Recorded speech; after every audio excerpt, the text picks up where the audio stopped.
Hello friends, welcome to my channel. उम्मीद करती हूँ आप सब खुश होंगे, आबाद होंगे और अपने अपने घरों में महफूज होंगे। फिर से एक नई बड़ी दिलकश कहानी के साथ मैं आपके सामने हाजिर हूँ। ये कहानी हेमराज कुर्मी जी के द्वारा लिखी हुई तोहफ़ा कहानी है और बहुत ही लाजवाब कहानी है। हमेशा अपनी सतरंगी दुनिया में खोई रहने वाली शिवानी घर की बालकनी में गुमसुम खड़ी है, पर उसका मन किसी स्वप्न लोक में विचरण कर रहा है। थोड़ी सी अलग शिवानी कभी कभी एकदम बच्चों जैसी हरकत करती। वो एकदम झल्ली थी। कभी कभी अजीत, उसका पति, उसको इसी नाम से बुलाता है। अभी उनकी शादी को केवल 2 साल हुए थे। अजीत और शिवानी बचपन के दोस्त थे और दोस्त ना जाने कब एक दूजे को दिल दे बैठे। चूँकि वो दोनों एक ही समाज के थे तो परिवार की तरफ से शादी में कम ही अड़चन आई और उन दोनों के माता पिता भी शादी के लिए सहर्ष तैयार हो गए थे। यह खबर शिवानी और अजीत के रोम रोम को खुशी देने वाली थी। शिवानी उसके भविष्य के सुंदर सुंदर सपने बुन रही थी।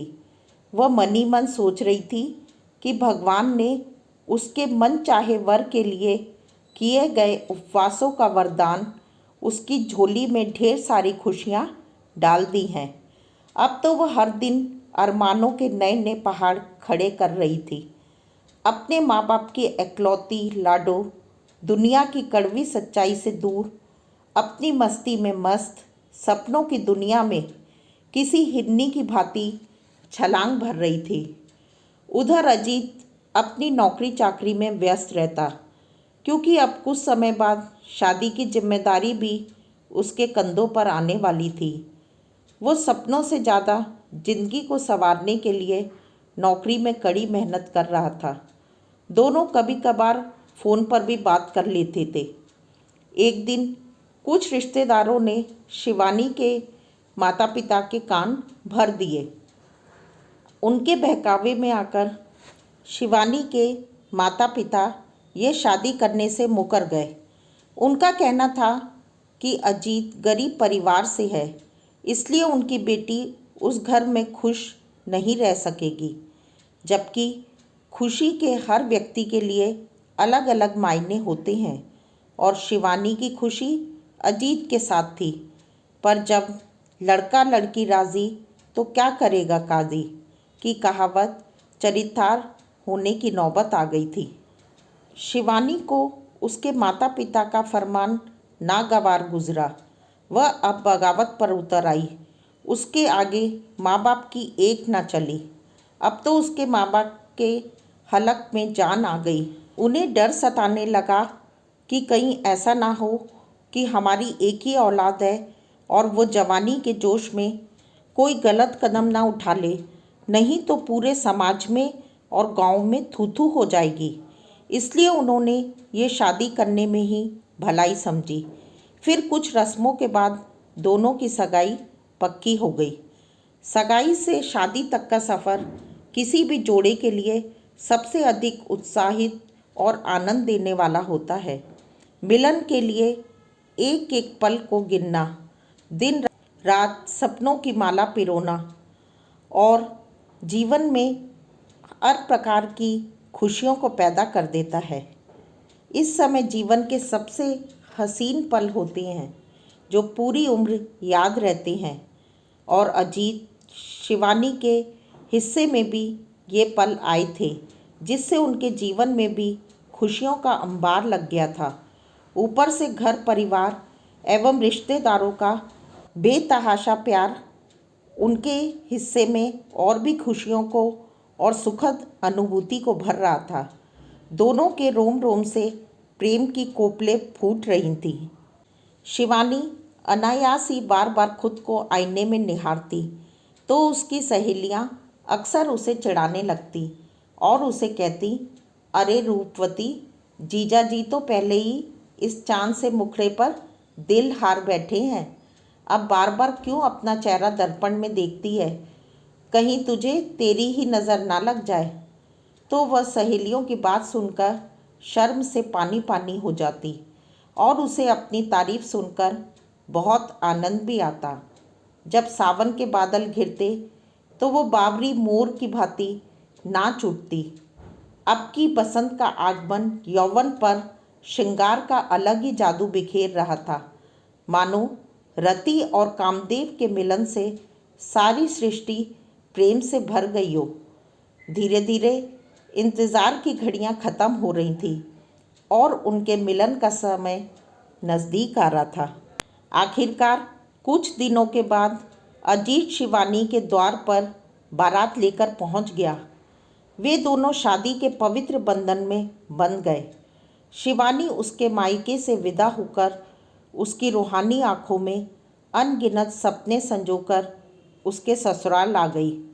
उसका अजीत के संग विवाह का सपना पूरा होना किसी परियों की कहानी से कम न था, बल्कि आज तो वह खुद दुल्हन के जोड़े में साक्षात परी जैसी लग रही थी, जो मानो आसमान से उतरकर ज़मीन पर आ गई हो। अजीत भी परी जैसी दुल्हन पाकर बहुत खुश था। सुहाग की सेज पर वो काफ़ी देर तक शिवानी को अपलक एकटक देखता रहा। वह समझ नहीं पा रहा था और उसे यकीन ही नहीं हो रहा था कि शिवानी अब हमेशा के लिए उसकी जीवन संगनी हो चुकी है। शिवानी ने पहल करते हुए कहा, अजी कहाँ खो गए? कुछ बोलते क्यों नहीं? ऐसे चुपचाप क्यों बैठे हो? अजीत का मन वापस देह में आ गया। अरे मेरा ध्यान न जाने कहाँ चला गया था। फिर वो शिवानी की खूबसूरती में कसीदे पढ़ने लगा। जैसे ही उसने शिवानी का हाथ थामा तो वह शर्म से सिमट गई। फिर अजीत ने उसे शादी की बधाई दी और कहने लगा, आखिरकार हम एक हो ही गए। अजीत ने अब बत्ती बुझा दी और एक दिया सलाई जला दी। जैसे जैसे दिया सलाई तिल तिल पिघल रही थी, वे वैसे पल पल एक दूसरे में समा रहे थे। उन दोनों के अलावा कमरे में बस गर्म सांसें और सिसकियाँ थीं, जो इस मिलन की रात की गवाह थी। अगली सुबह सूरज की किरणें रोशनदान से झांकते हुए कमरे में दस्तक दे रही थीं। उन दोनों के दाम्पत्य जीवन में आज का सूरज नया सवेरा लेकर आया था। अजीत हमेशा की तरह जल्दी उठ गया और शिवानी अभी भी अलसाई हुई बिस्तर पर पड़ी थी। अजीत ने प्यार से उसके चांद से मुखड़े को देखा और फिर माथे पर एक चुंबन दिया। फिर उसको नींद से जगाया। अरे शिवानी उठ जाओ, अभी तक बिस्तर पे पड़ी हो। हालांकि अजीत उसे जगाना नहीं चाहता था, परंतु उसको उसके माता पिता का ख्याल था कि वो लोग क्या सोचेंगे। अगर नई बहू इतनी देर तक सोई रही तो उसके प्रति बुजुर्गों का क्या भाव होगा। सुबह के 8 बज गए हैं और बहू अभी तक सो रही है। घर के कई बड़े बुजुर्ग ताना भी मारेंगे। शिवानी भी अब उठ गई थी और नहा धोकर तैयार हो गई। फिर बहू के कर्तव्य का निर्वाह करने की अधूरी सी कोशिश करने लगी। हालांकि यह उसके लिए थोड़ा कठिन था, क्योंकि उसने मायके में चूल्हे चौके का ज़्यादा काम नहीं किया था। शिवानी उसके माता पिता की एकलौती लड़की थी। उस झल्ली को चूल्हे चौके से कहाँ ज़्यादा प्यार था। उसे तो सजना संवरना, सहेलियों के साथ घूमना, चुहल करना बहुत भाता था। अजीत शिवानी के सारे नखरे उठाने को तैयार रहता था। वह शिवानी से बहुत प्यार जो करता था। अजीत की छुट्टी अब ख़त्म होने वाली थी, सो अब वे दोनों नए शहर में आकर रहने लगे। अजीत की शहर में नौकरी थी, सो उसको शहर में ही रहना था। अब शिवानी यहाँ पर बिल्कुल स्वतंत्र थी। उसको टोकने वाला कोई नहीं था। इससे अजीत बेफिक्र था कि शिवानी घर का काम करती है या नहीं। क्योंकि वो दोनों बस दो ही प्राणी थे। भोजन और घर की साफ सफाई थोड़ा सा काम था। अजीत अपनी प्राइवेट नौकरी में कुछ ज़्यादा ही व्यस्त रहता था, जिससे वह शिवानी के साथ बाहर घूमने के लिए कम ही जा पाता था। शिवानी अक्सर अजीत से शिकायत करती रहती थी कि तुम मुझे कहीं घुमाने नहीं ले जाते हो, जैसे कि उसके सपने थे कि वो अपने प्रीतम के साथ नित नई जगह घूमने जाए, मौज मस्ती करे। पर अजीत भी नौकरी से बंधा था, इसी कारण ज़्यादा वक्त नहीं दे पाता था। परंतु घर पर उसका सारा समय केवल शिवानी के लिए ही था। घर में उनके सिवा और तो कोई था ही नहीं। मगर शिवानी के सपने तो आसमान के छूने के थे, जो किसी फिल्मी नायिका की तरह अपने नायक के साथ बाहों में बाहें डालकर सुंदर बगीचों, पहाड़ों में स्वच्छंद भ्रमण करे। शिवानी के जीवन में ऐसा कुछ भी घटित नहीं हो रहा था। उसे जीवन में रोमांच की कमी खल रही थी। यहाँ पर उसकी सहेलियाँ भी तो ना थी कि जिनसे वो चुहल कर सके। उसे ऐसा महसूस हो रहा था कि मानो वह किसी बंद पिंजरे की सुंदर मैना है, जिसको पिंजरे में दाना पानी तो खूब है, पर पंख फैलाकर उड़ने की आज़ादी नहीं है। अब जब अजीत काम करके दफ्तर से लौटता तो शिवानी के पास शिकायतों का एक लंबा पुलंदा होता था और अजीत के पास काम की थकान। जब अजीत के थके टूटे शरीर पर शिवानी के तानों के चाबुक चलते तो अजीत को असहनीय पीड़ा होती, परंतु शिवानी अजीत के इस अनकहे दर्द को कहाँ समझ पाती। ना उसने कभी समझने की चेष्टा की, वरन वो तो खुद अपने दर्द को ज़्यादा महसूस करती थी। वह सोचती थी कि अजीत को उसकी पीड़ा दिखाई नहीं देती, अजीत को उसकी बिल्कुल भी परवाह नहीं है। हाँ, अजीत कभी कभी समय निकालकर उसे बाजार या सिनेमा ले जाता था, पर वह उसके लिए काफ़ी नहीं था। वह तो लंबे हनीमून पर किसी हिल स्टेशन पर जाना चाहती थी, जैसा कि फिल्मों में होता है। हकीकत में नहीं। हकीकत में तो अजीत को हर महीने घर और गाड़ी दोनों की किश्त चुकानी थी, और अगर ऐसे में नौकरी में लापरवाही हुई तो नौकरी हाथ से जाने का भय और डर, और उसके बाद मुसीबतों का अंबार, जो उसको बिल्कुल भी गवारा ना था। इच्छाओं का पूरा ना हो पाना मन में असंतोष को जन्म देता है, और शिवानी इसी दौर से गुजर रही थी। असंतोष कब कलह में बदल जाता है पता ही नहीं चलता। जैसे तैसे धीरे धीरे जिंदगी की गाड़ी आगे खिसक रही थी। अब करवा चौथ का त्यौहार आने वाला था। यह त्यौहार सभी सुहागनों के लिए विशेष महत्व रखता है। शिवानी भी पहली बार अपने सुहाग अजीत के लिए व्रत रख रही थी। वह इस व्रत को लेकर बहुत उत्साहित थी। वह दिन भर सोचती रहती कि उस दिन कौन से कपड़े पहनूंगी, कैसे जेवर पहनना है, कैसी मेहंदी लगानी है। हर समय इन्हीं ख्यालों में खोई रहती, और फिर सजना संवरना तो उसका सबसे बड़ा शौक था।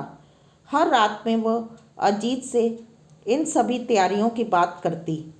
अजीत भी उसके शौक से भली भांति परिचित था, इसलिए वह भी अब उसकी मन माफिक बातें करता, जिससे शिवानी को बहुत खुशी मिलती। अब करवा चौथ के लिए केवल एक दिन शेष था। आज सुबह शिवानी ने अजीत से कहा, कल करवा चौथ का व्रत है, चलो आज आप मुझे शॉपिंग पर ले चलो। अजीत बोला, अरे यार, आज सुबह से मेरे बॉस का 2 बार फ़ोन आ चुका है। मुझे ऑफिस में बहुत ज़रूरी काम है और मुझे ऑफिस जाना ही होगा। हम एक काम करते हैं, शाम को शॉपिंग के लिए चलते हैं। इतना सुनते ही शिवानी का गुस्सा 7वें आसमान पर पहुंच गया। वो कहने लगी, अजीत, तुम्हारे पास मेरे लिए समय होता ही नहीं है। और फिर यह हुआ कि वह अजीत से बहुत ज़्यादा बहस करने लगी। अजीत ने शिवानी को समझाने की बहुत कोशिश की, पर वह नहीं मान रही थी और ना ही उसका गुस्सा शांत हुआ। वो बहस को से बचने के लिए बाथरूम में नहाने चला गया, क्योंकि ऑफिस के लिए लेट हो रहा था। वो नहा रहा था, उधर शिवानी ने आकर अपना हाथ चाकू से काट लिया। गुस्से में शिवानी ने नादानी तो कर ली, पर अब आगे क्या होता है देखते हैं इसी कहानी के दूसरे पार्ट में। उम्मीद करती हूँ ये कहानी आपको बहुत ही अच्छी लग रही होगी और आप भी अपने कमेंट बॉक्स के ज़रिए राय का इजहार करें कि आगे क्या होता है। मिलते हैं कहानी के दूसरे पार्ट में। तब तक अपना और अपनों का ध्यान रखें, हमेशा खुश रहें और अपनी ज़िंदगी के फैसलों को सोच समझ के लें। Stay bless, be happy, take care, bye bye. अगर मेरे वीडियोस आपको अच्छे लगते हैं तो इन्हें लाइक, सब्सक्राइब एंड शेयर करें।